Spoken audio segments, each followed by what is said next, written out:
Mga kapuso, masobra 40 degrees Celsius nga heat index pila nakaadlaw nga na eksperyensya sa Iloilo. Mga nagasagod sa kasapatan nagapangaman na. Si Zen Kilantang Sasan nakatuto. Naeksperyensyahan ang tuman kainit nga panahon sa sulod na sang pila ka adlaw sa Western Visayas sa diin na record ang masobra 40 degrees Celsius nga heat index. Bangod sini nagapangaman na ang mga residente, bangod magluwas sa tao maepekto man ini sa kasapatan.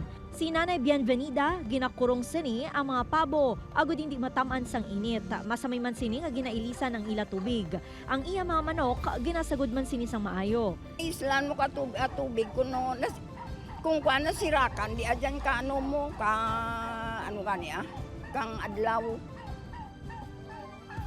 Tiyan mo nga siyempre ulaon mo pag hindi man ay sila papainan. Sunod sa Iloilo Provincial Veterinarian, mahimo nga maglain ang pamatsyag sang sapat kag posible ikamatay nila ang tuman nga kainit. Gani mas maayo nga hatagan sang bitamina kag paimnon sang madamo nga tubig ang kasapatan. Kung tama kainit, may imbalance sa sulod sang lawas ng sapat eh.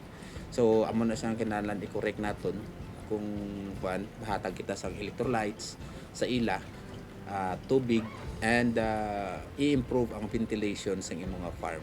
Upod kay Cirilo Renduque, Zen Kilantang Sasa, One Western Visayas.